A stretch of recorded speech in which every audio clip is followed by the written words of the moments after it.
Hello guys, आज चाहिँ म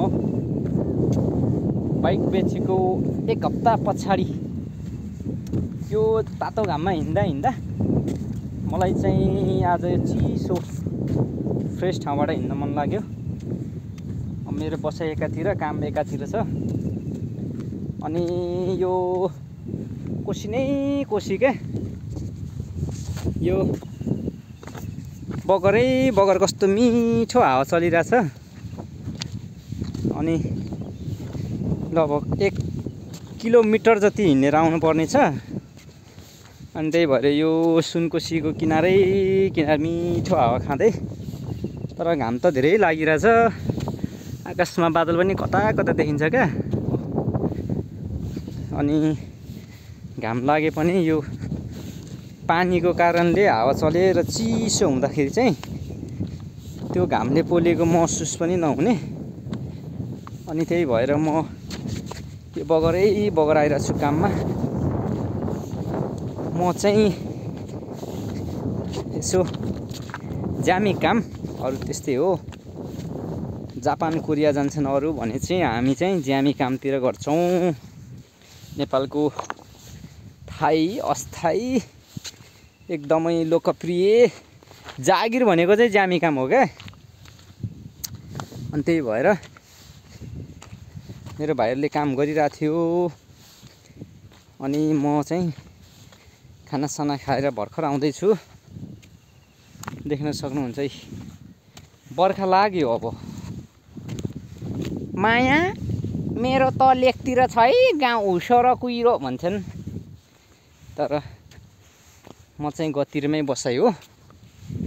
कोसी पनि धमिलो धमिलो छ, त्यही भएर अब बर्खा लाग्यो।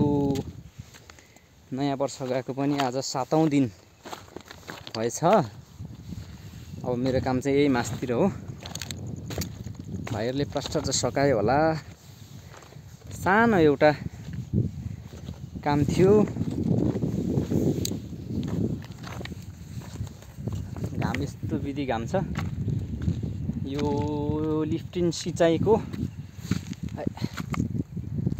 पावर हाउसको काम थियो।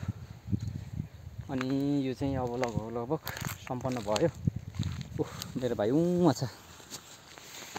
ल, काम भ्याएछ केटोले बोरा धुँदैछ। माइला हो, माइला काम भ्यायो? भित्र सक्यो? धार मिलाउँदै हो। ल, यति सानो छ यो चाहिँ, तर यसको ट्याङ्की भने चाहिँ माथि एकदम ठुलो छ। निकेश, काम चाहिँ सकेछ, प्लास्टरभित्र सक्यो अरे। अब यति ढोकाको धार मिलाउनु बाँकी रहेछ। अझ मेरो भाइले गरेको आमामामा 3 पाटा भ्याएर पनि चिल्लिक्क बनाइन्छ मेरो भाइ।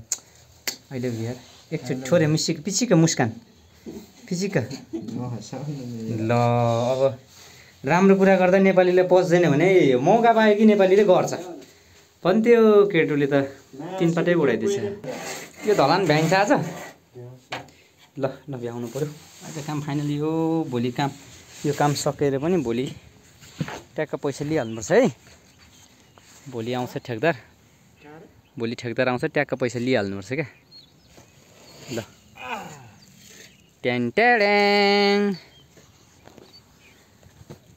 यति भन्दै आजको सानो छोटो भिडियो यहीँ अन्त्य गर्न चाहन्छु। अब अर्को भ्लगमा ट्याक्कसँगले भेटौँला। के हो रे Nikesh? I love you, love you to you. के हो खै, अङ्ग्रेजी बोल्न आउँदैन? होइन, हाम्रो माइला पिसी हाँसेको। ल।